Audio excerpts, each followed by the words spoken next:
Good Sunday. Hello from the other side. I'm sorry. Good Sunday morning. Welcome to another edition of the Sunday Rise. It's me, it's the big guy KG, sitting in with the man that pays the bills and makes sure the lights stay on, the boss BJ. Good morning.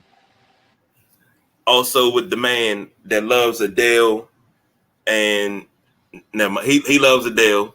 I'll leave it at that. No, go ahead. Nah, because I was gonna say something that was real offensive. I'm not. The Midnight Rider. First and foremost, gentlemen, how y'all doing? B.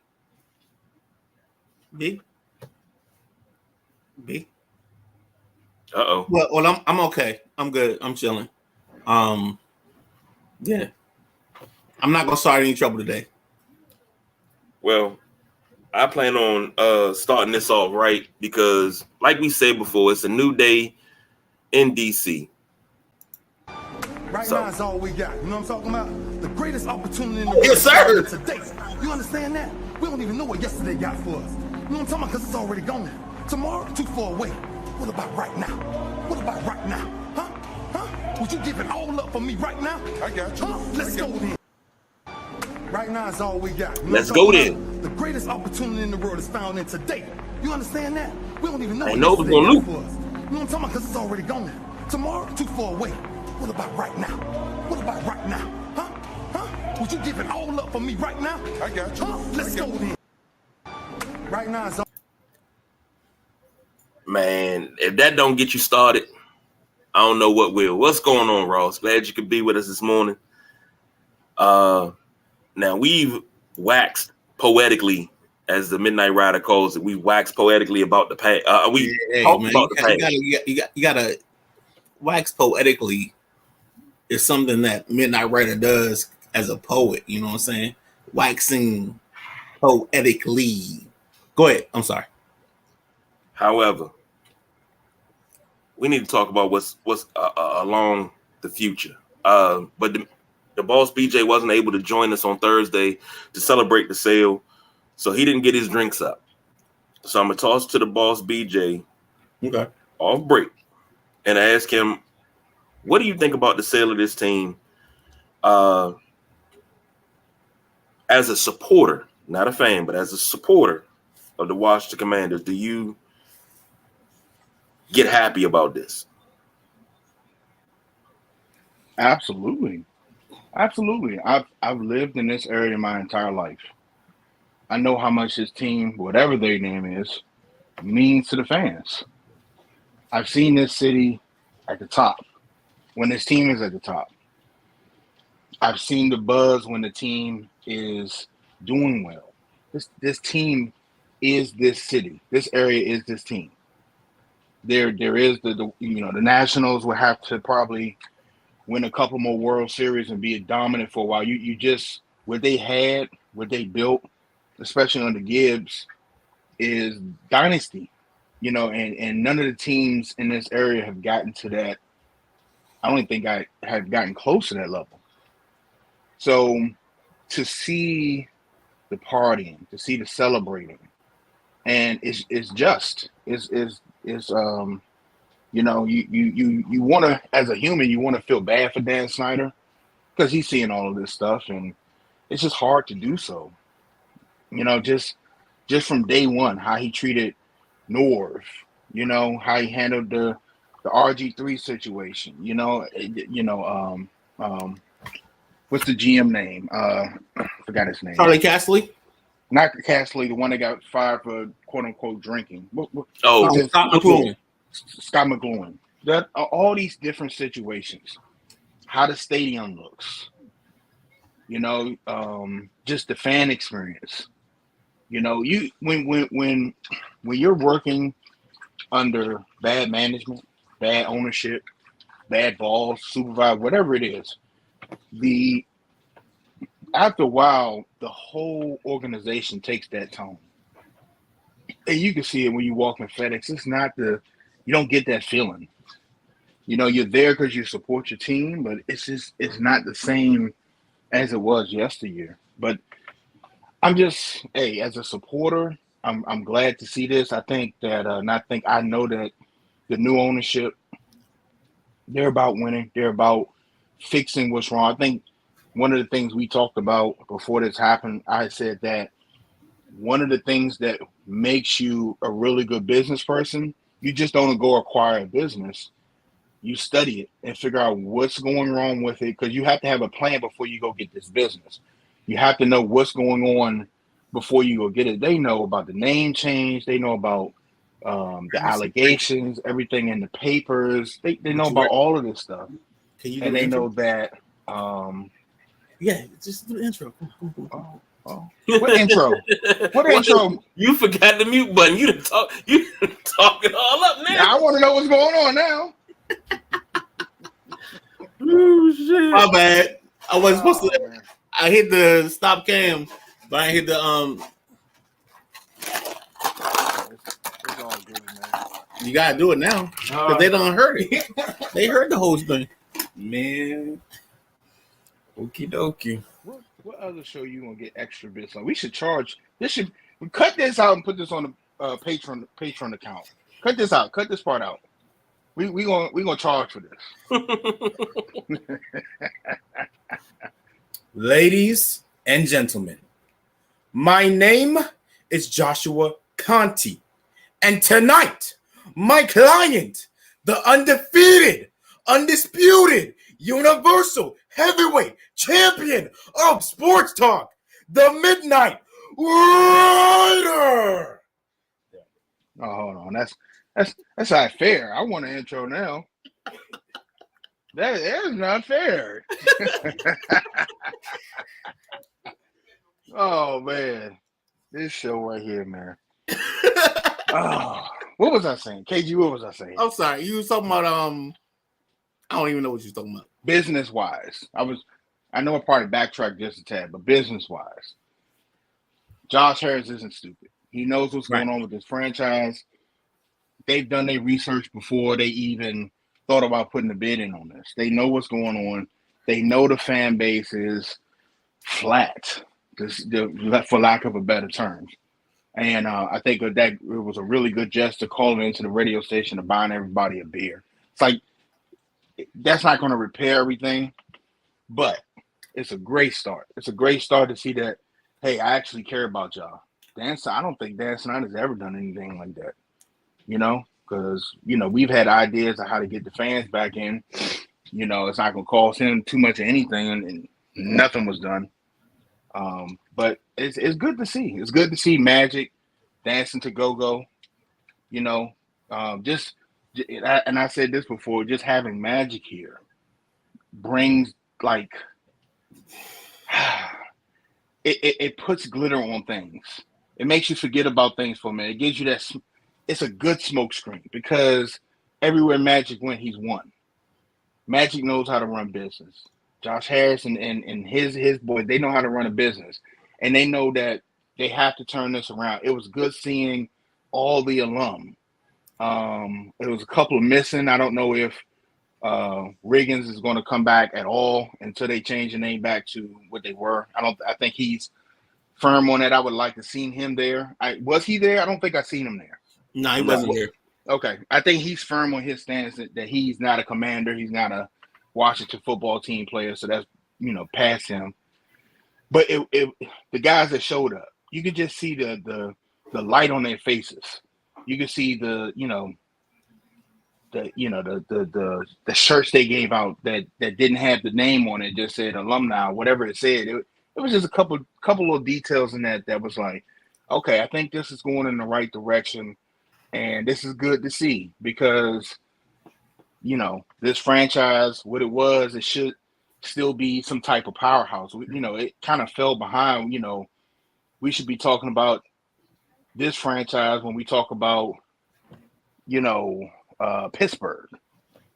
I'm talking about a long-term dynasty. There's been a dynasty since forever. That's had a couple seasons off. This team has had 20 seasons off. You can't, you lose your dynasty status after a while. But good. It's great to see. Definitely, I think everybody's on the edge of their seat to see, what the name change might be. I'm not even going to speculate. I'm drained from name change talk. We went through this before when they went to the Commanders, so I'm gonna just wait and see this time.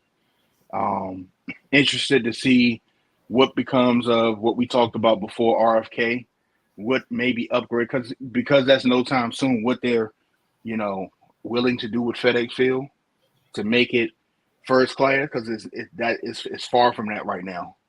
So overall, happy to see this as a football fan. Just not as a supporter of the Commanders. As a football fan, you're happy to see this. You're happy to see the fans partying, back in good spirits, and this is just the start. So you said something, and I know I'm probably going to get ripped for this, and I don't care. You talked about dynasties in the area, and you said the latest was the Washington dynasty of the 80s and early 90s, and that was a dynasty. 4 Super Bowl appearances in what 10 years, but in contention every year. Only thing in the area that rivals that is the Bullets of the 70s, because they were in contention for a championship throughout the 70s. They went to the finals 4 or 5 times in the 70s. Even went back to back in 78 and 79. Actually, I think they went 3 times in a row. They were a powerhouse. That's the only other franchise in the area that could compete with Washington as far as dynasties during a decade.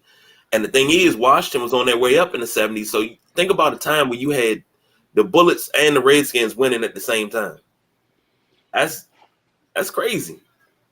And Ross says every year the Bullets were contenders. Yeah. They were a force to be reckoned with. They were. Some people say, oh well, it was plumbers and carpenters and stuff, but okay. But Ross also says if you have shit at the top, you're gonna have shit all the way down. Don't feel bad for Snyder at all. All this is self-inflicted. The reaction this got shows that there's a deep fan base. I agree. And it's not me feeling. I guess it's just the way I was raised because he's sitting there watching all of this, and I don't. I'm not saying I care for him. I don't, because he doesn't care. But he's watching this, and it's just. I mean, he's proved over his period here that he's just not a good person. You know what I'm saying? He's I'm gonna take my ball and go home, and it's my money, and you're gonna dance for me the way I want you to dance for me, type guy. And he's proved that over his tenure here. To the Bullets, that was before my time. So I would love somebody that was alive during that whole Bullets run to tell me if the city had the same buzz as when the Redskins was on top in the 80s and early 90s. And just me knowing what I know, I'm going to say no. I'm going to say it's probably definitely second place because this area has nothing else. The Nationals lone championship, the Mystics got a championship, but otherwise they've been futile. The MLS team, I couldn't even tell you what they did. United. They United. won at least 2 championships, I think. Okay, because they were a buzz for a while, with especially when they came and Freddie Adu and all that good stuff. But the 27-year-old. Yeah. but to me, from what I've seen, it's nothing that compares to the buzz of the football team in this area. It's just a different. It's a different animal. It's a different animal. Even now, if the Wizards was to be on top, they would still be in second place to that football team. If that football team is making NFC championships, and contending and have a serious team, and now they are threatening national attention again. I just don't think. I think even if the Wizards are at the top, they're barely national attention. That's just how I've seen it.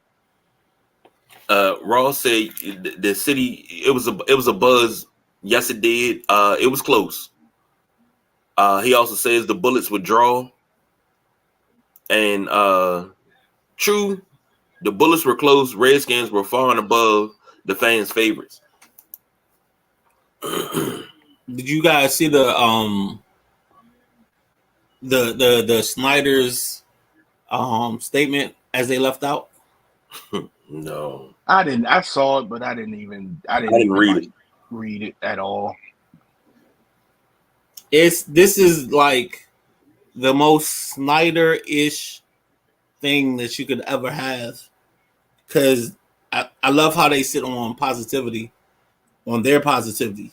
So it says, we congratulate the Harris ownership group on yesterday's unanimous league approval of their purchase of the Washington Commanders.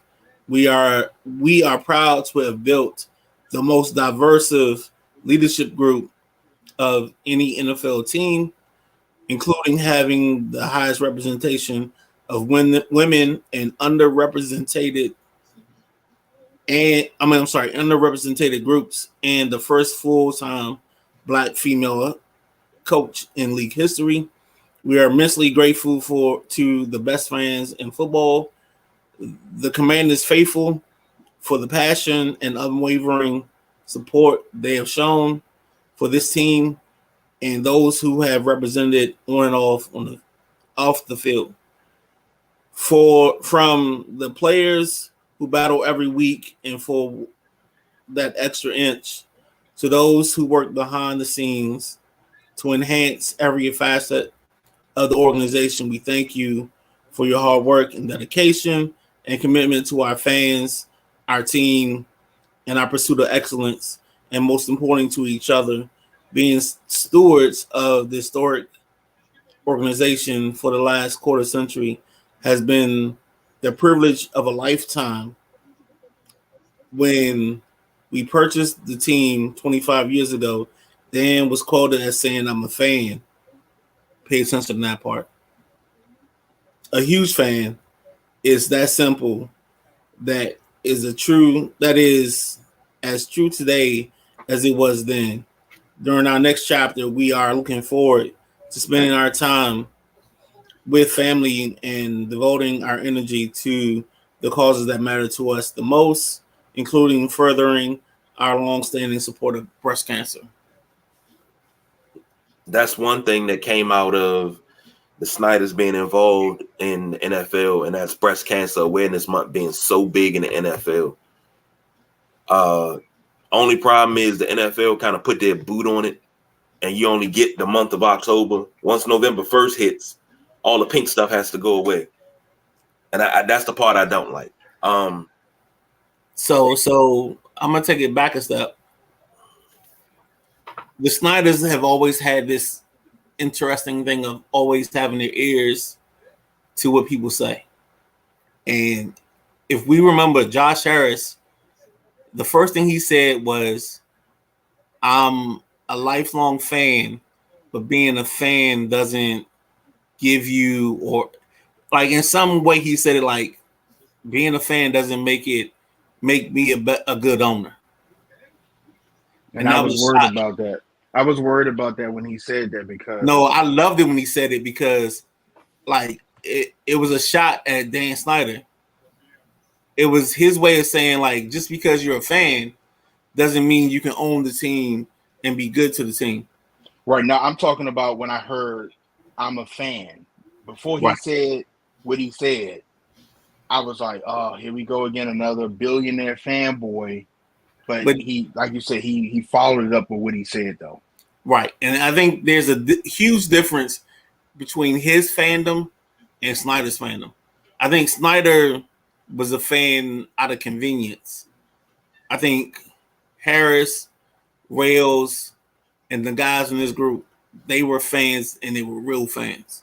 Because they talked about taking the bus from Friendship Heights and coming to this area. So I think that's the special part of it. He talked about walking down East Capitol.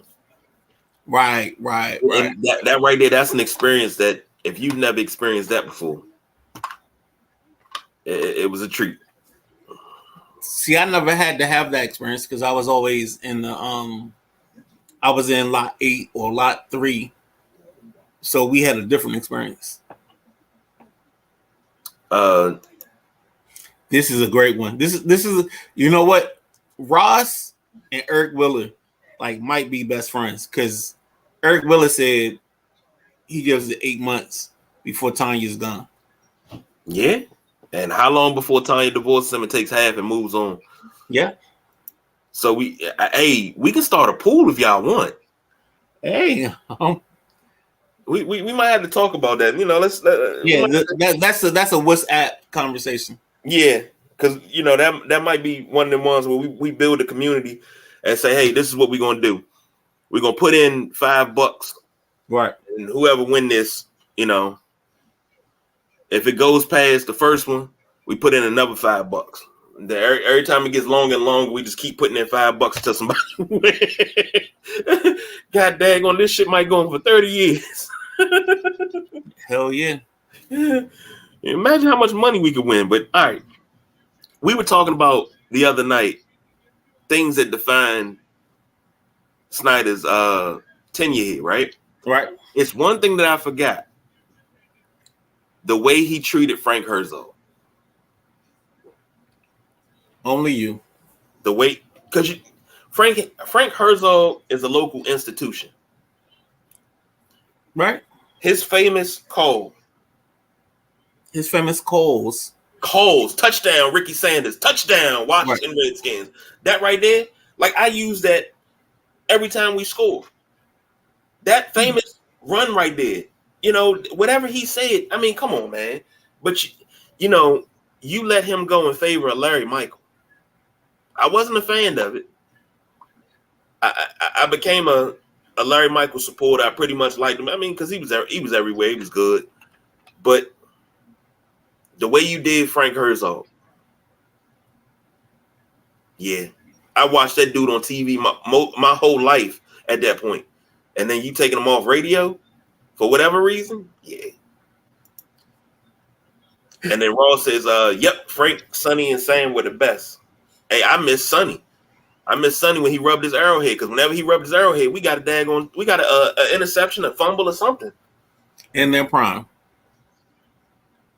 Let's say in their prime. Well, Sam got sick. Sonny, yeah. Towards the end, it was ugly towards the end. And I think because of nostalgia, they struggled to move on from Frank, Sonny, and Sam. Because it should have been maybe Larry, Cooley, and Doc, something like that. Yeah. They had when they had Doc on the sidelines, Doc used to get information that nobody else could get. Well, Doc would jump in because they started phasing out Sam because they realized Sam was just not all there. And I don't mean this in a disrespectful way. No, he was getting sick. Yeah. But Sam was old school. Even if you sick, you still gonna come to work and try to do your job. Right. He was old school. But having Doc and Cooley, like you fumbled the bag with that. You fumbled the bag because what Cooley brings to the table with his breakdowns, and then when Cooley and Doc got to talking, oh my God, that was like pure gold.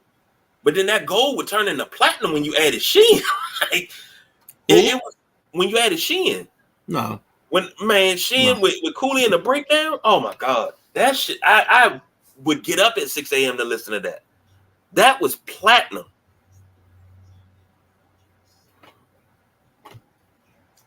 I'm just saying. The Midnight Rider said no. He's the only one here that has an introduction, so I'm gonna lean on his word. That's because you wasn't up at 6. You were just getting home from work. You can tell Sam wasn't there, and it was sad. Yeah, it was. Yeah. It was crazy because Sonny wasn't there the last 2 years. Nah. And yes, I did like D'Angelo Hall, even though I still hate him for doing the Dion every time he got an interception. But that's like my own mission. Here we go. Wait. See, he about to start a whole nother conversation. He out on Sheehan? Just a personal preference? Yeah, no, Sheehan is. I can't get into Sheehan. I mean, I've been in a Sheehan for years. Oh God. Like him and Lavero, Mm. always loved them. I love them two together. I like him and Doc together. Him by himself at 6 a.m. Him and Al Goldie. That's Yeah, I've never, and maybe it's the AM sound, but I was never a Sheehan guy. Speaking always. of radio, isn't somebody leaving, going to Virginia? Is it Jackson? Yeah, Scott Jackson going back down south. Yeah, that's what I thought. I saw a press release on that. I just want to throw that out there. I won't miss him 1 second. Hey, that's my guy, man. That's my guy. Scott Jackson is on the radio. I'm tuning off. I'm going somewhere else. But somebody can say that about the Midnight Riders, so I'm not worried about it. See, My only guy I'm tuning out is still Mike Tirico. That's the only human being you got to tune out. I cannot listen to it. Tony Dungy doing Notre Dame football is like the worst thing that the world has ever happened or experienced. Well, I mean, that's Notre Dame football, so what do you expect? Okay. Ooh, low blow. It's okay. But it's crazy that y'all say that because I mean, we're gonna have to have a show just on local radio talent, you know, that's been here in the past and everything, because you know, we all listen to local radio. It's because of the boss BJ that I started listening to 980 so heavy. And we were riding in the car one day and he turned it on. I didn't say nothing for like 45 minutes. That's a long time for me.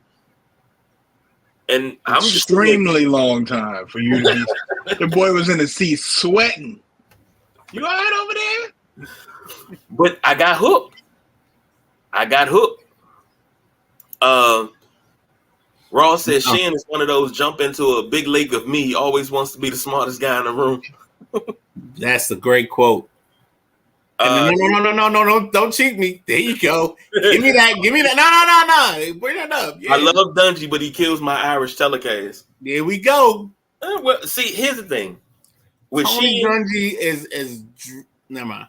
With I Sheehan, wasn't even paying attention to Dungy if the Irish was winning. We're actually doing a thing. You wouldn't winning just like here. This is getting personal now. Who's your team, BJ? Huh? Don't worry about my team. Who's your college football team? My college football team. You're a Twerp fan? I'm not. No. You gotta claim somebody. Claims because you're talking too much. Terps. Every college football sport is the Maryland Terrapins. Everyone. Oh Jesus Christ! No wonder you sound like this. Go karting, Kool-Aid mixing. I think that's coming to NCAA next year. Gotta have the right amount of sugar, right amount of water. Everything. Maryland Terrapins. I'm proud of it. Okay. Proud of it. But y'all don't win. If Maryland doesn't win 9 games next year, it's a failure. It is. I agree with you because they've been in the Big Ten long enough. Not even the Big Ten. They have a senior quarterback and who's supposed to be the best quarterback or one of the better quarterbacks in the league. And if you don't win 10 games off of him alone, then I don't know. I hate they're returning to this because I know we're talking about something else. But Maryland had there was going to be a huge downward learning curve for Maryland joining the Big Ten. Right. What was anybody know the year they joined the Big Ten? I don't remember the year, but they got them and Rutgers got screwed over because they ended up in the conference or the side of the conference with like Michigan State, Michigan, Ohio State, and Michigan State. And okay, and thank you for I was trying to pull up when they joined. But when I saw where they landed in that Big Ten, I said this is legit a 10 to 15 year overhaul. Right. You just don't snap your fingers coming from I don't want to say weak ACC football, but compared to the Big Ten, we're talking about a weak football conference. And just jump into the Big Ten with big dogs that have national championship aspirations. And like they haven't, they just been inconsistent coaching wise. They've had specks of talent that, on a good day can't beat Ohio State because the third person Ohio State, the fourth bench, the red shirt could start at Maryland. You can't compete with that until you get the right coach in there. It's the same thing with when you're building a dynasty. The Wolverines, the Ohio Buckeyes, Penn State, those are dynasties. You're not coming in here and trying to recreate the wheel. You have to start trying to get these guys to figure out why they should go to Maryland versus these big schools, and it's not going to happen. You have to build it up. Then you have to have a hell of a coach, and all that recipe hasn't really. It's been on the stove, and they made this pot of greens, and it keeps tasting off for some reason, and they keep adding seasoning, and I think they're getting closer to maybe they've had their the Dwayne Haskins game when he came back and beat them. They've had games where they've played well against these big powerhouse teams. All right, but they're still missing a whole bunch of seasoning, and you can see it start to come around. It's still going to take a while. You're talking about the pedigree of college football. You have two teams that are the pedigree of college football in the Michigan Wolverines or Ohio State Buckeyes. You just don't pull a team in there and it'd be like, oh yeah, even if they took who was the top ACC team at the time of football? I'm trying to FSU. FSU. They would have been over here getting their ass whooped. It would have been a shorter learning curve. I think they would have been 5 years because they were still considered the FSU at the time as far as their national presence. But Maryland was getting their ass handed to them by FSU. I remember the Washington Post with Lamar Jordan on the joint crying. They just got plummeted by FSU at home. So yeah, this team, when I say I'm a Maryland Terp fan, I am, but I'm a realist. This team is just, you hope for 9 or 10, but like I said, they still missing some pieces, and it's gonna take a minute to get there, man. And Ross says I'm an Irish fan, but since I was little, I still root for Maryland to do well, just not against Irish if they play. That's how I feel. I feel the same way. And he says you got to put the ham bone in the greens. That's how you got to sauce it up.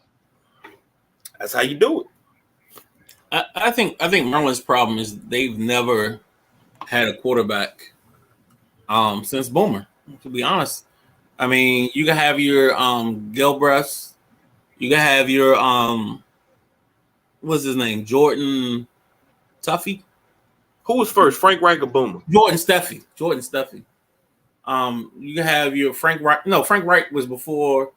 Like Boomer and Frank Reich are like right there in the same spot. Okay. I don't remember who was first. But yeah, outside of those two, like there's nothing else. 2014 is the year Stan Maryland. Gilbars, your Jordan Steffies, your what's the quarterback that was under I can see his face. Scott. What's the kid that was at under Friedgen? Don't give me the line. I'm horrible with names. It's like Scott Bryan or Scott something, whatever his name is. But whatever they are, like they've had mediocre quarterbacks through this whole phase. But I just feel like when you have a quarterback, and I'll say this till the day I turn. Scott Zolt. No, I'm sorry, I'm trying to remember his name. No, you good. You good. I just think when you have a college team, McBride, there we go. When you have a team, your whole thing is your quarterback. If you have a quarterback that is established, like I think Tagovailoa or whatever however you pronounce that. Tagovailoa. Yeah, whatever. Like this is your time to have your 10-win season. And if you don't have it now with him, then you're gonna go back and live in mediocrity.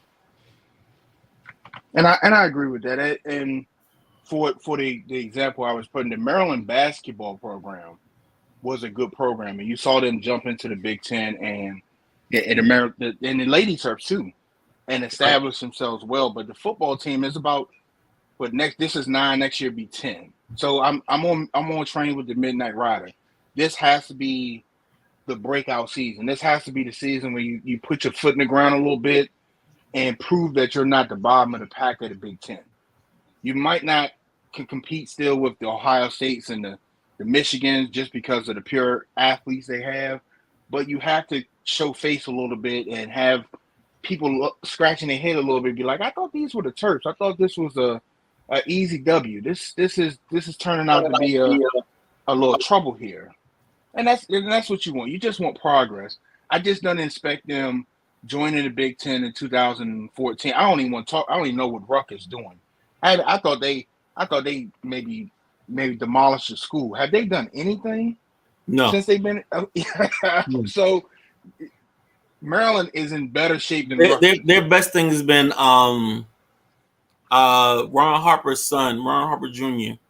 in basketball was their best thing. Yeah, they've contributed to the Big Ten.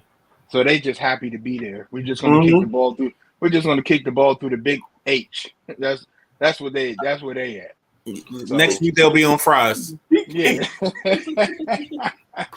So yeah, I agree though. I agree. And I love the college football talk. But yeah, I agree. This year has to be a turning year. Some consistency, make some ground, show your face, and kind of build from there where you can go tell these recruits like, hey, look, I know that this is my recruiting. I know you can go to Ohio and Michigan, Ohio State and Michigan, and be on TV, and you're more than likely to get drafted. I know this. But you know what? That thought process is old now because everybody's on TV. So now it's more so of like, where can I get the most money from my NIL? Where can I get established? Where's that bag? I get that, but and KG will tell you, just from going to Detroit and Ohio, just for that little bit of time, this is family. This is generations of. I don't care where your NIL is. You're going to Michigan. You're going to Ohio State. They have a deep-rooted hate for each other, and that pipeline right there. If the Maryland Terrapins come in there and trying to get this, almost impossible, unless you're getting the kid that has issues. Not grades, not good. You might be able to grab that kid because they can't get into. Or Ohio State won't take them, or Michigan won't take them, or Penn State won't take them. But just spending 2 weeks up there, like, don't get me wrong, an NIL deal is huge for people living. It's 8-9 people in a 1-bedroom apartment, and you trying to figure out when your lights are getting cut off and what you eating. That's big. I understand that. But these people are serious about Michigan, Ohio State, and I'm just saying, if you can go up there, my thing is like, look, you're going to play for these teams. I get it. Do you want to make your own path, and do you want a building named after you once you come here and do what you can do? Because Maryland, I don't want to say it like this because I don't want to disrespect the players of the past, but they don't have a long list of great players like Michigan and Ohio State and Penn State. They just don't have that. So do you want to come here and have a section of the campus named after you, and play great and be the new face of Maryland football? Or do you want to have sloppy seconds? And that's how I'm presenting it. So I see what you're saying. I hear what you're saying. But like, if I'm the guy walking into Maryland, and we're having a conversation. The conversation I'm having is every 4 years we're going to be good. We're going to be really good. Every 3 years we're going to be okay, because at that point I feel like I'm gonna have a quarterback that's gonna be good enough to get me to okay, and his senior year he's going to be good enough to have me as great. And what you got to understand is you're not Michigan, you're not Ohio State, but you're a team that if you're good enough, because you have good enough talent pool from this area where you can be in contention. The problem is you got to have a better quarterback, or a quarterback that's going to get you above that and get you into fighting for these things. I don't believe in any quarterback that's at Michigan State right now. Actually, I don't even believe in that coach.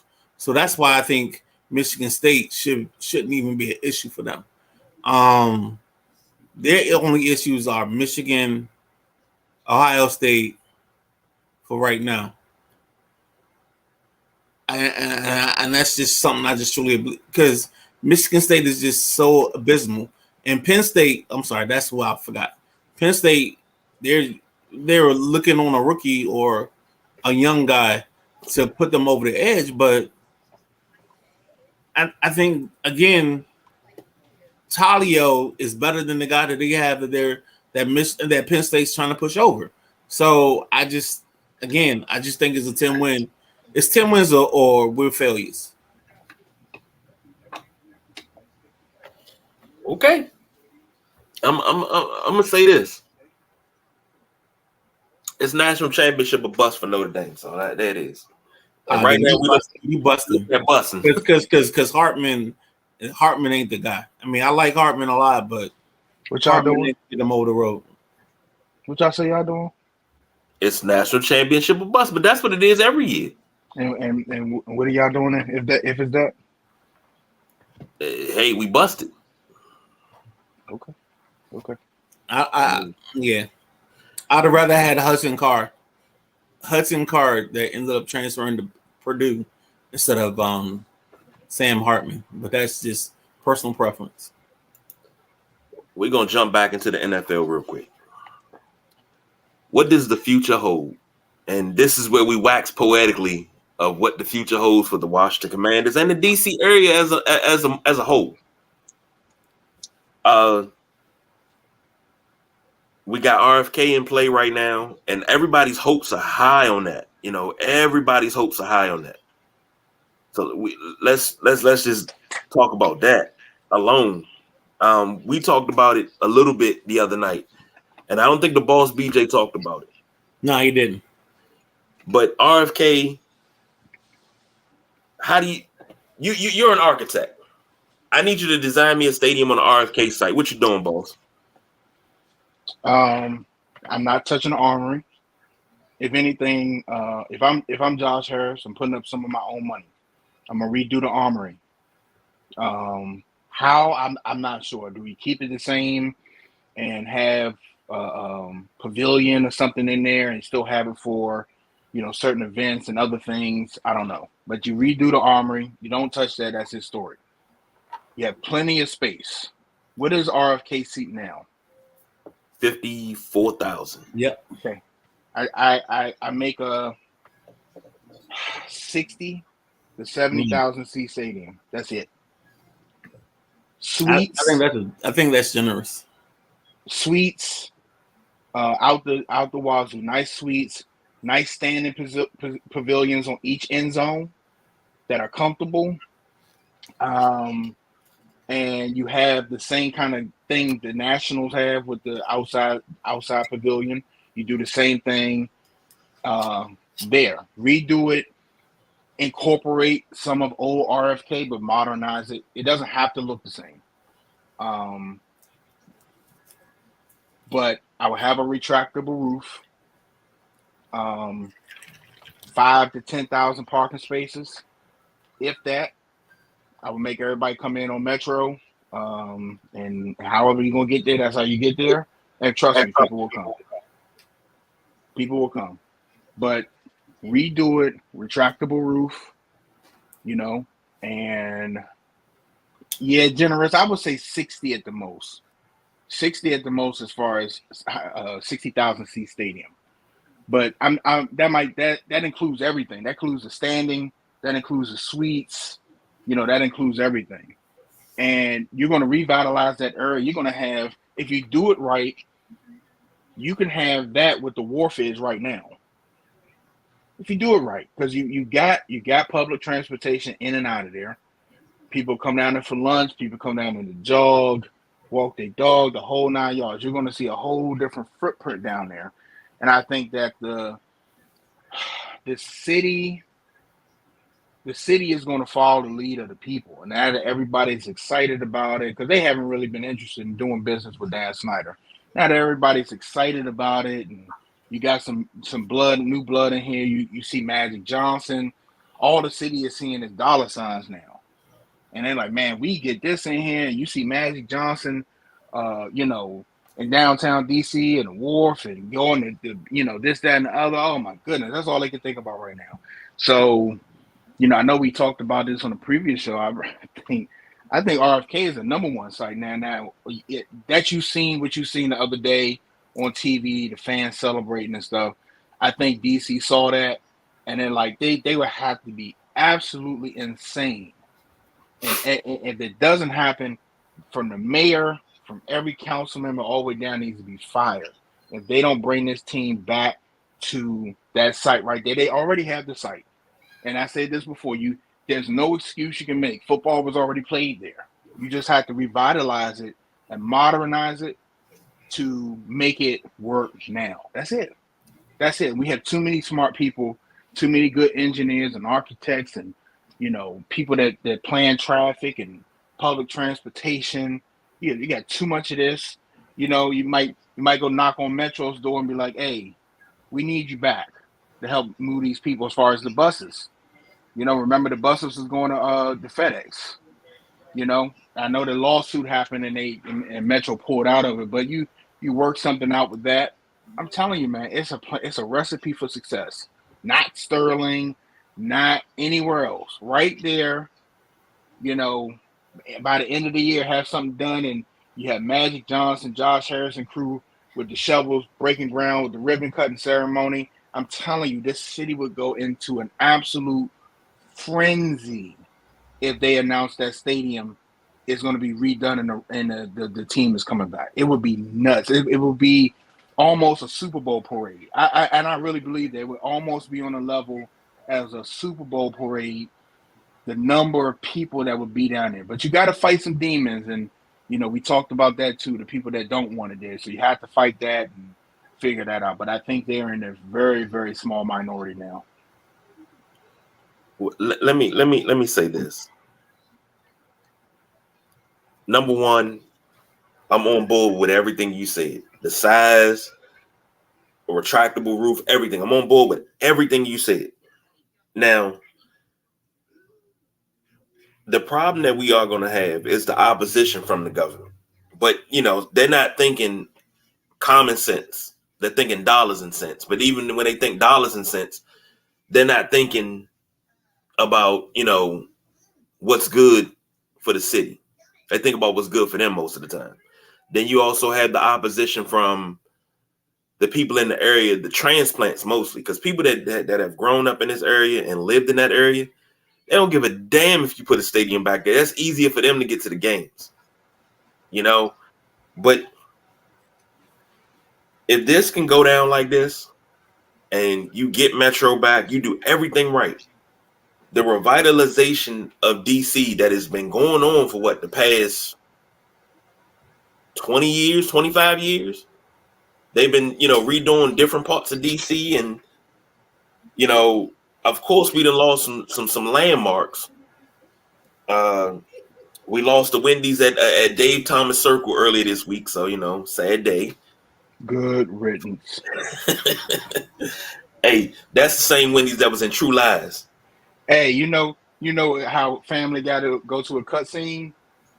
Mm-hmm. This would be the cutscene for that Wendy's. Hey, where can I go to get a cold burger, cold fries, and wait 2 hours in line? I know where I can go. And pop up right at that Wendy's. Oh man! But for those of us that grew up in this area, you remember as a kid riding through DC and seeing burnt out buildings boarded up and things like that, right? Now, we didn't know at the time, some of us didn't, those buildings were burnt out from the 68 riots. Now you come back, and this is the 80s we're talking about. So now you come back, you revitalize, you put in more jobs, more infrastructure, the city started making money. Now you put this stadium in there.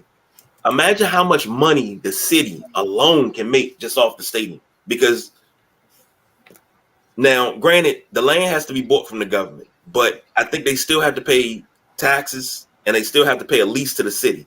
The city's gonna make money, and this is a no-brainer. This is a no-brainer at all. So you got to put this team in DC at the RFK site. You got to do it the right way.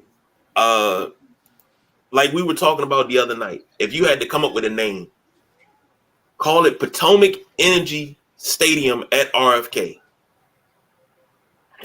You don't even need a name right now. It can be called the stadium for right now. You just want that stadium back at that site. But here's the ugly part of it.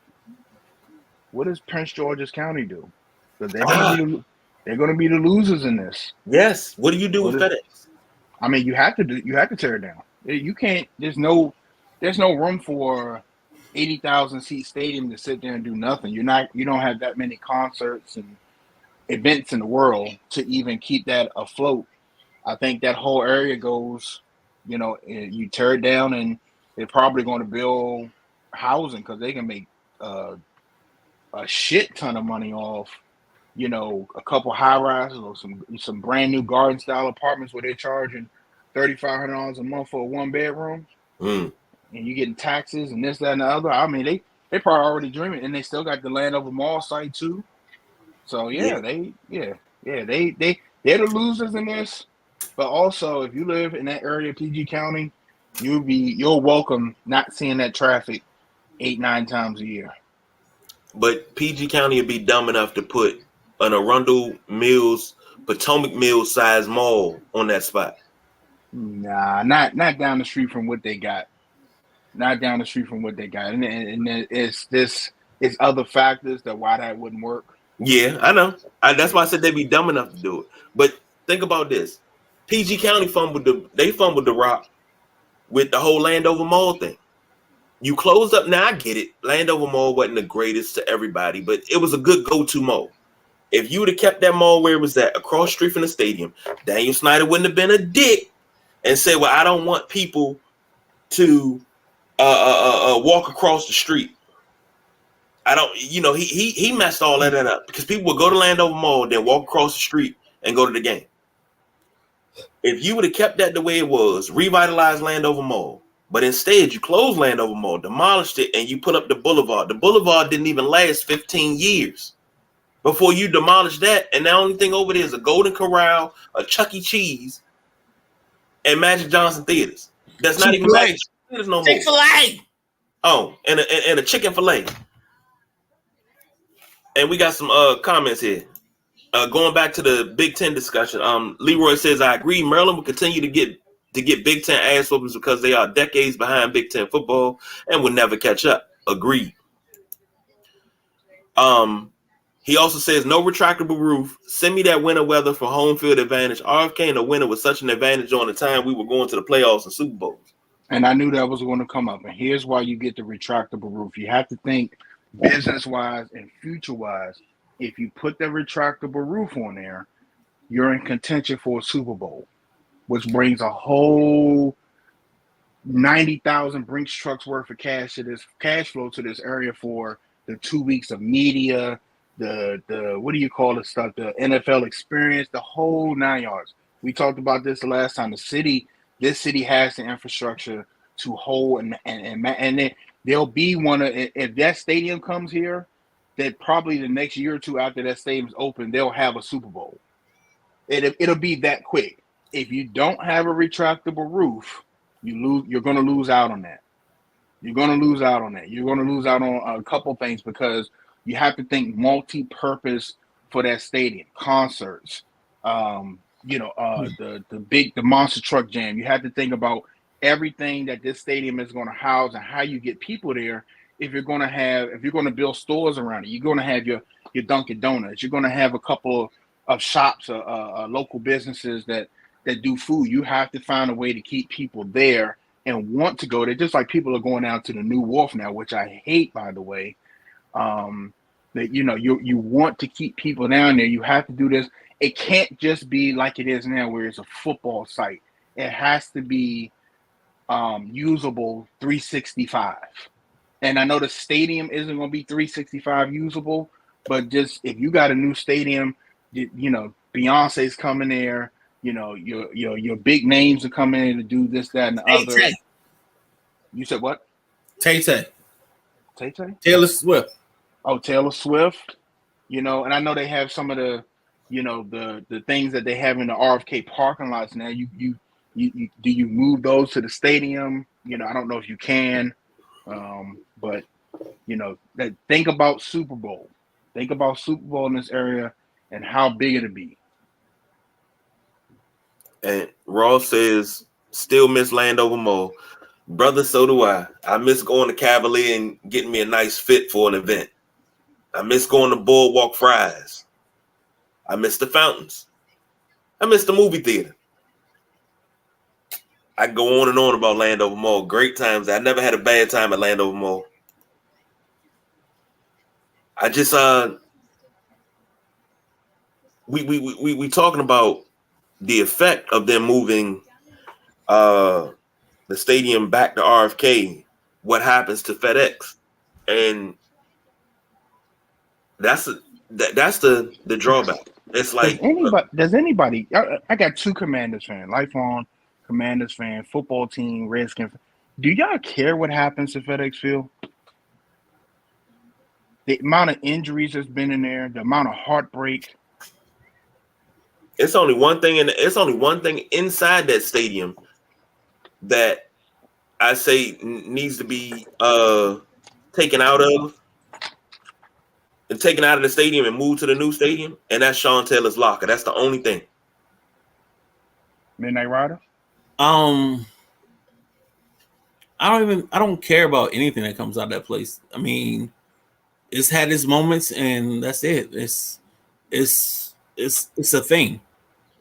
Like I don't know how to explain it any better than FedEx was FedEx.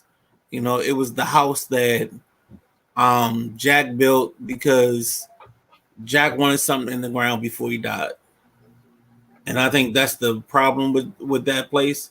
And I think that's the problem that's been with the ownership afterwards is they took on something that never should have been there to begin with. And if the old man didn't smack Sharon Pratt on the butt or touch her butt, we'd have been good. So y'all are both in agreement. I think y'all are echo 90 percentile of Commanders fans. They could tear that place down now and have them play this, and have them play the Sports and Learning Complex next season. Whoa. I'm just saying. I know what you're saying. Like that, yeah. I get what you're saying. We talked about that stadium ad nauseum here. It's just a bad stadium. The location, getting there, walking up the hill, the food, the service. But you know what? I think Dan ruined that stadium because he didn't make it convenient for the people to be there. And I think one of the things that Josh and the group that's going to do is they're going to make it okay for the average Joe to get to the stadium. Like this experience we're about to get is it's going to knock you off your feet, but it's only going to knock you off your feet because the things that you had before were so bad that they're going to step up their game. I think you're going to have some kind of bus system or some kind of system to get fans from the metro to the stadium. Like they're going to focus on the fan experience to a level that you won't even. I don't know. I'm not gonna say you won't understand, but I'm gonna say like it's gonna be a thing where they're gonna make sure the fans are good.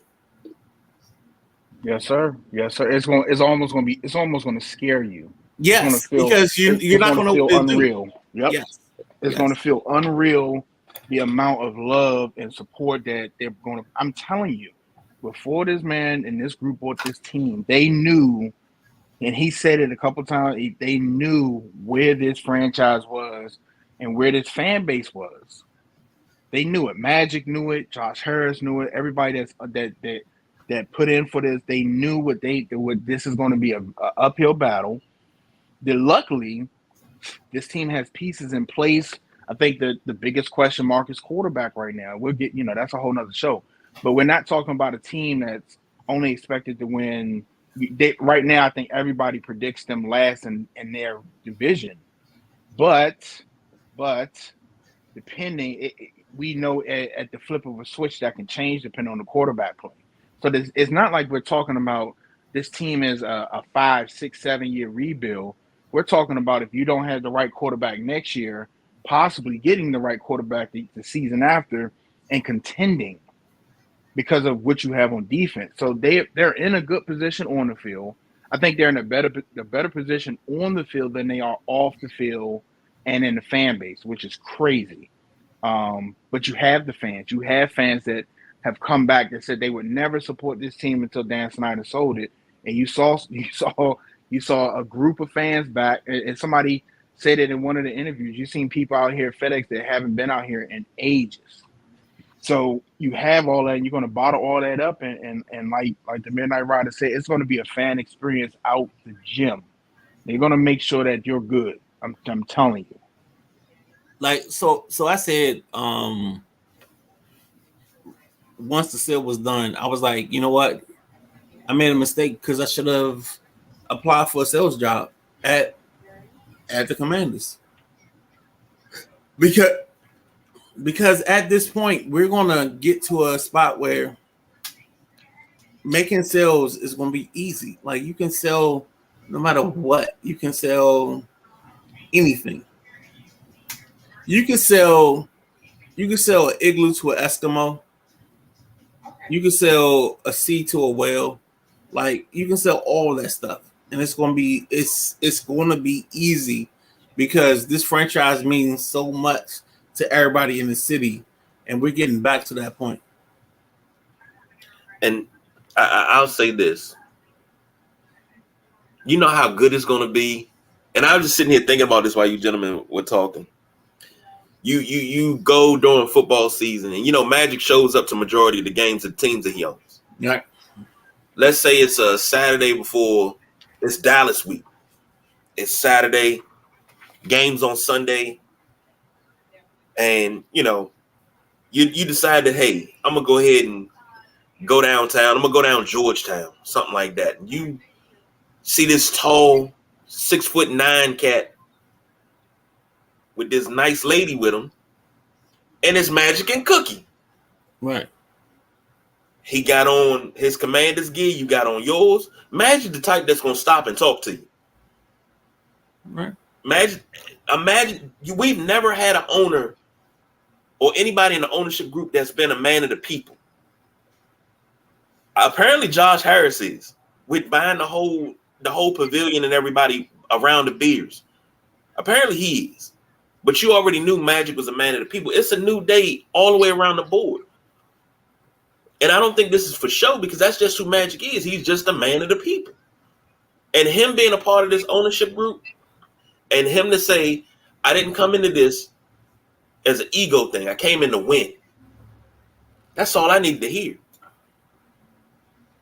Like I'm trying to find me a knee brace now, a couple ankle braces, some wrist braces, and they're going to take me up real good. And I think I'm going to get out there, run through a brick wall for the cat. I already run through a brick wall for Ron, so shit. Let's go. Let's get it. That's just how I feel. And Ross says Magic is the key to bringing the community together with the team. And I agree with that. I agree.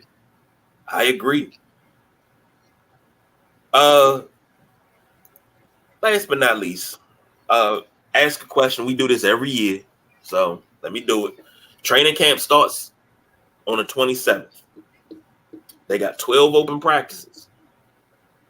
What we doing, fellas? We going to Ashburn this year? We actually going to get to Ashburn this year? You driving? Hey, you want me to drive? I drive. If we do it, I think for me, I think the best day is the 29th.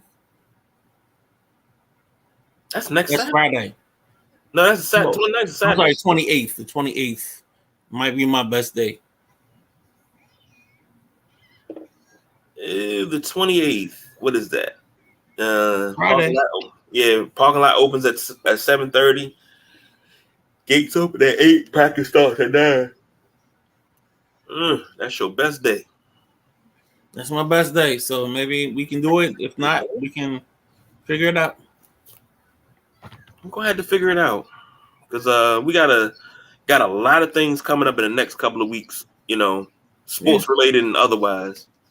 We got training camp starting. The world's largest rubber duck is in town on the 4th, 5th, and 6th of August.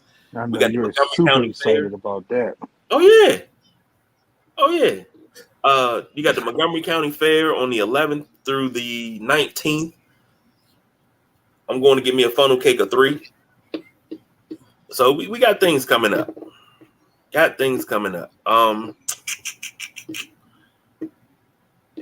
Fellas, final question before we go. Final question. Hold on, let's see what they got in this comment.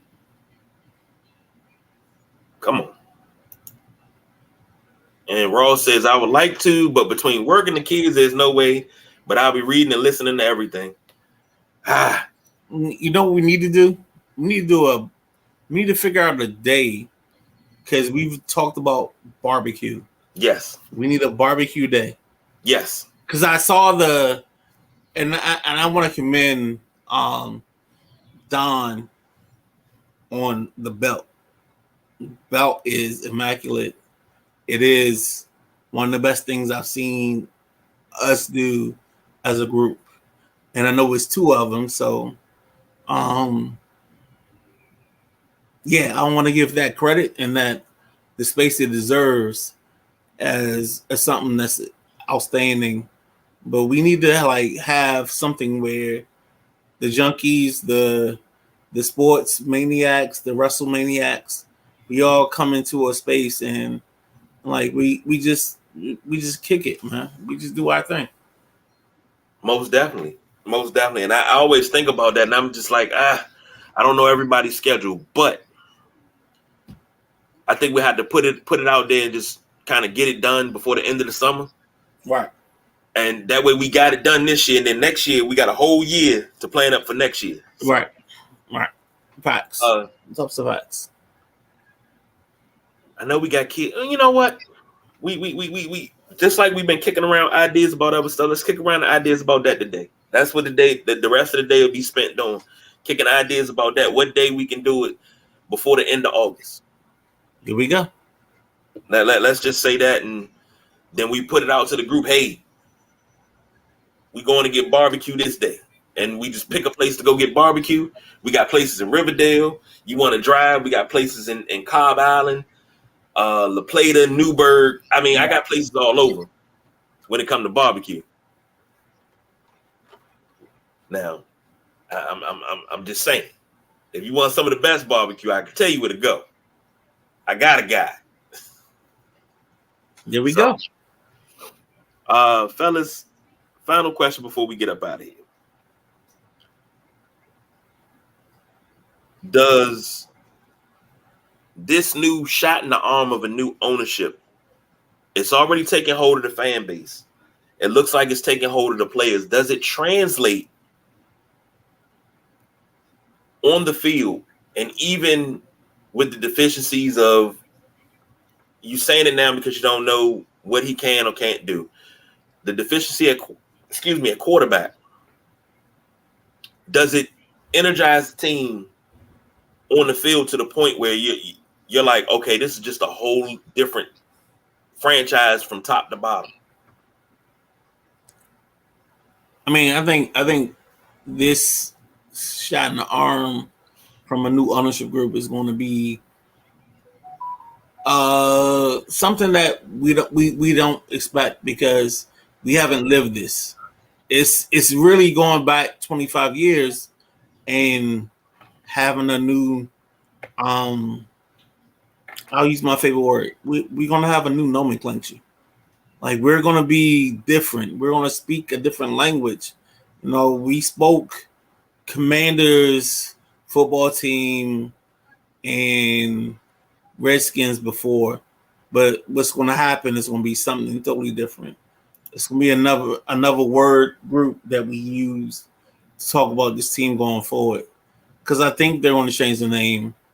I wasn't one of those people that I wanted just a name to begin with, but I think the name will change in probably the next 5 years. And if they play it right, I think they'll do it when they go into the new stadium.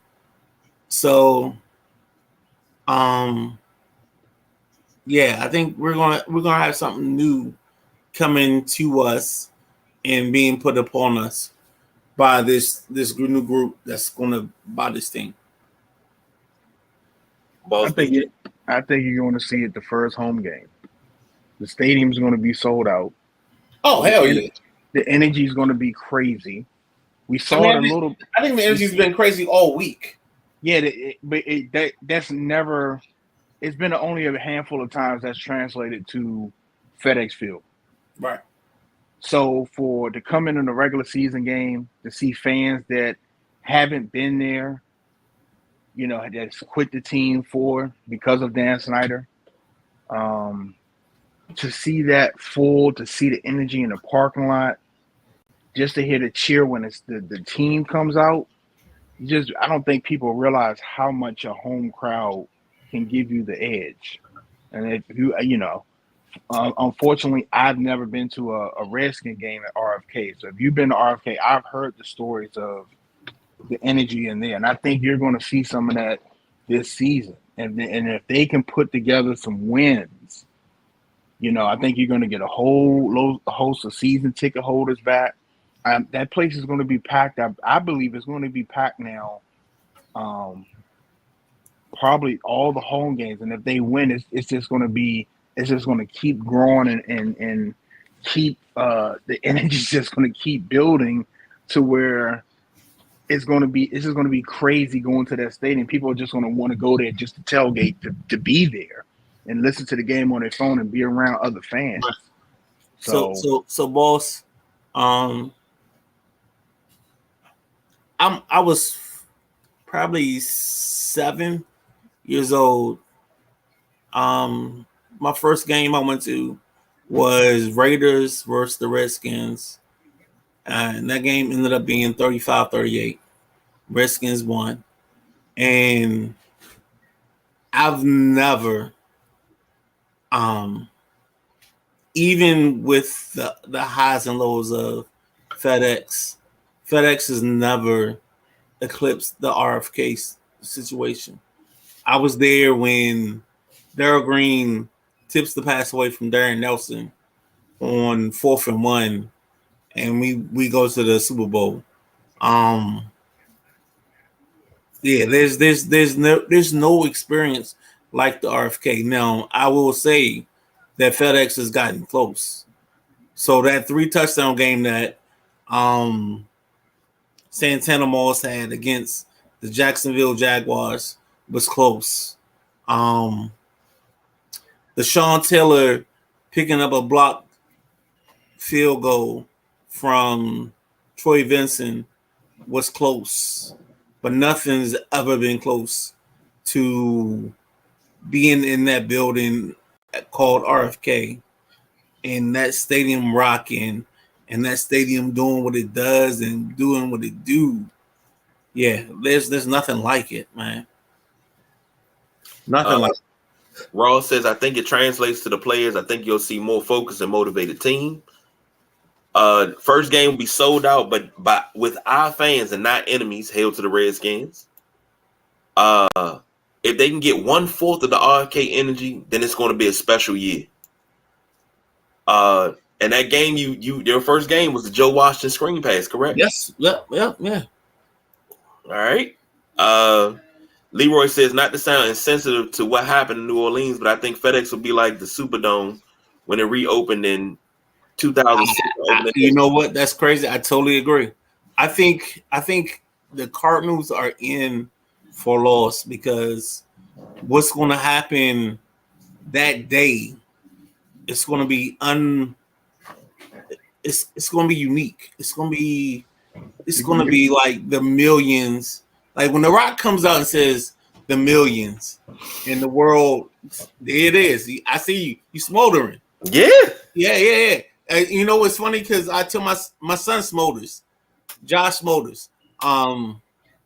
But yeah, there's smoldering in that moment. It's like there's going to be this unique thing, and I can't wait for opening day because I think this team has a chance to almost bring back the world and bring back this fan base that I don't know. I think they know, and I hope they know, but I don't know if they know. And like this week at the Bullpen, this week at Old Ox Brewery, like there's this group of fans that just wants Washington to be Washington. And if we can get there, oh my God. Like there's this guy that does movies and he talks about the millions And millions. And that's what we got, man. It's just sitting right there, man. I think you see, and this is not trying to be funny. I think the energy on opening day, you see some grown man in tears. It's gonna be grown men there in tears because that energy. And then to what you said about the players, it's not their fault. They have no idea. I think they've only got 20-30% of this fan base energy. They have no idea what full support. Now, the crazy thing is the Buffalo players understand that. Kansas City players understand that. The Green Bay, the certain fan bases that, Buffalo's been there since they've been losing. And that stadium's been packed and they understand. You hear Josh Allen talk about it all the time, about how great those fans are. Unfortunately, because of what's happened here the last 20, 25 years, these players they don't know. The RG3, he's had some of those moments. He still doesn't get it. They don't understand what's in store for them when they walk out of there in that first home game. You can't even explain it. So all right, I'm gonna take a couple things here. So first, Ross, yes, I was 7. It was literally a debate between my dad and my uncle. My dad was like, he ain't moving. And my uncle was like, nah, he gonna be all over the place because you know how your son is. And I literally, the only time I left my seat was to go get French fries. And after that day, I literally was just a staple in the group that would go and watch games. To what you were saying, like I think this world or this city doesn't even understand what's happening and what can happen and what's going to be. Like the Bullpen, Old Ox, like that's the tip of the iceberg. Like first week Arizona Cardinals, I feel bad for Arizona. I feel bad for anybody coming into the stadium the first couple of games of this because this is going to be Washington being Washington. I told Chris Russell the other day, I was like, dog, RFK was different. RFK even to FedEx was different. There was these people in our section. It was an older white couple, and they brought their sons, and their sons and I grew up together. And when the father died, they invited us to the funeral.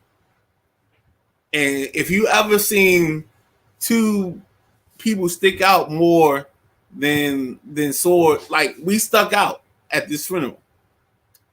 And the second they said, "Oh, that's his Redskins family," once they said that and how they accepted us, yeah, we were black and they were white and they didn't. Yeah, but it's this city, this team means more to this world than anybody will ever understand.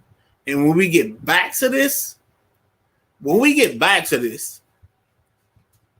there's a culture that nobody can ever like negate, because Washington Redskins, Washington football team, Washington Commanders, Washington Red Wolves, Red Tails, Warriors, whatever it is, like we gonna fly, we gonna soar. Like when Ray Lewis say, when the eagle is up high and he sees when he's flying, it must be another eagle. It must be turn the volume up. Turn the volume up. Pigeons Be don't playing, fly turn the down volume streets up. of eagles. And if you find yourself flying with pigeons, right. you may be flying too low. So you show me your Flying crown, too low. I'll show you your future. If an eagle ever sees a bird flying at the same altitude that he's flying at, it must be Of course. It must be another eagle. Of course. Because pigeons don't fly at the altitudes of eagles. I got And you that's though. why this fan base, when this fan base is at its peak, we Eagles. Ain't nobody flying on our level. And I'm not talking about fly, eagle, fly. I'm talking about Washington Redskins at its peak, at its height, at its hell to the Redskins. And you gonna sing the whole song, and you might not know that run, pass, score, fight, but you're gonna no. We are at a point where we're gonna get back to that, and this world ain't gonna understand, because that's us at our fullest, and we ain't been there in a minute. We ain't been there, but we gonna get there. So if you ain't ready for this flight that we on, get your parachute, grab your luggage, because we flying to higher heights. We gonna be on something different. Whether it's Josh Harris, whether it's Mitchell Raines, whether it's Magic Johnson, it don't matter. The Commanders, the itchy gitchy yas, the whatever you want to call us, because our name don't matter. Because we're gonna fly no matter what we are. We're gonna be what our brand is. So get yourself ready. Be ready. Do what you're gonna do, but strap up. Because if you're gonna fly, we ain't taking no stragglers.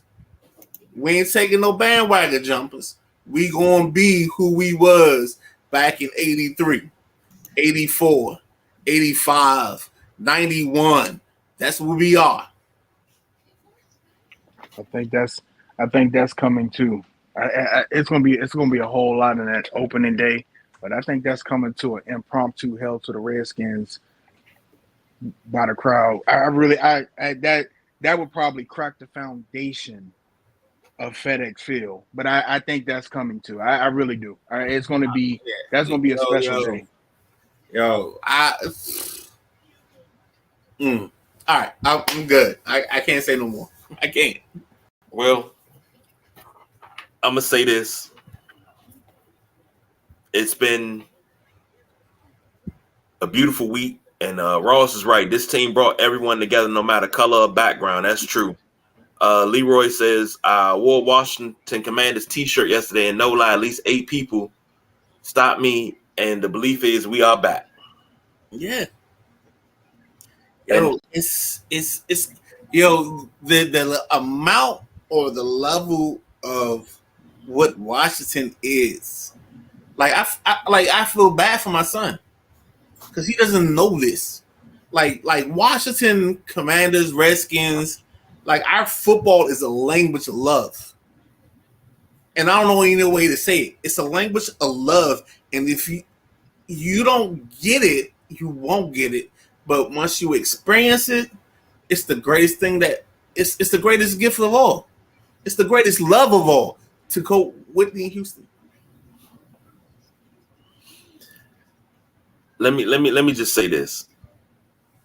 The energy the fan base has, period. And we got a rallying cry. It just feels like everything's falling into place for once for us. I love it, man. I love it. If you didn't live it, you don't get it. I agree with that. Just get on a roller coaster, grab you a seat. It doesn't matter how tall you are, because this roller coaster is going to go. So, final thoughts, gentlemen, before we end this thing. We back. Boss BJ.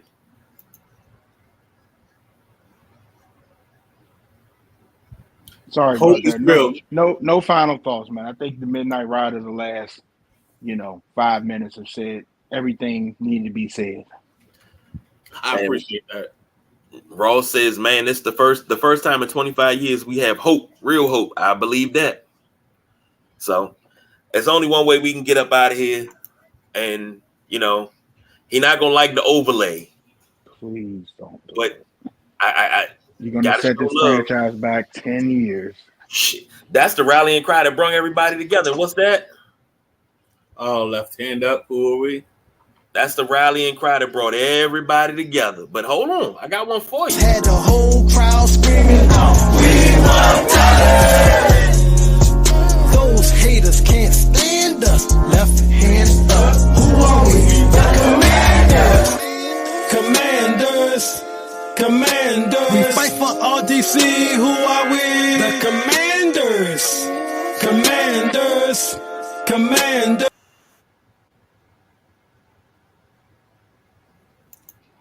Shout out to my man DJ Woody. Oh, goody. Coming through with that rallying cry, and it's taking legs of its own. He got another one coming. So that's my guy. I'm always going to support him. So, ladies and gentlemen, I wish today was a football Sunday, because it would be perfect. So we will be back on Tuesday. Talk some training camp news. Oh my gosh. Yo, did y'all see Haiti versus Denmark? No. This morning? No. Yesterday morning. No, I was asleep. Oh my gosh. Like Haiti just ruined its own moment in the World Cup, because I'm gonna give you some World Cup soccer women's division. And I know KG's like laughing because I said I was going to do this as a joke, but this morning, yesterday morning, I got a little more invested than I was supposed to be, because Haiti's the first time in this tournament, and they had a chance to actually make a play to either tie up this game or make it interesting, and they just threw it away, and it was. Oh my gosh, it was so frustrating because I was with them. Denmark's one of those teams that you expect to be in the finals, or at least in the semifinals, and they're playing this elite level. And I swear to God, if you had booking before this started, you probably would have made money off of this game being 1-0 or whatever it was. But oh my goodness, like. Haiti has a corner kick. The corner kick comes out to the middle of the field. And instead of the girl trying to set the ball down and create a set, she actually kicks it over the goal. And now they're just, they just ruined their whole opportunity to make a play. And I know BJ's probably like rolling his eyes and like thinking like, what the fuck are we talking about? but I'm just, oh my gosh. Well, he really gonna roll his eyes on Tuesday, because we got to talk about the Las Vegas Aces and their hot ass start. Okay, but yeah, man, it's just I just didn't understand what Haiti was doing, and they could have came away with a bigger imprint on the women's soccer World Cup. So that's it. Let's go out, because we don't do anything And you definitely know, dude. Thank you all for joining us, ladies and gentlemen. Be back on Tuesday. But y'all know the motto. We don't do no overtime. We are out of here.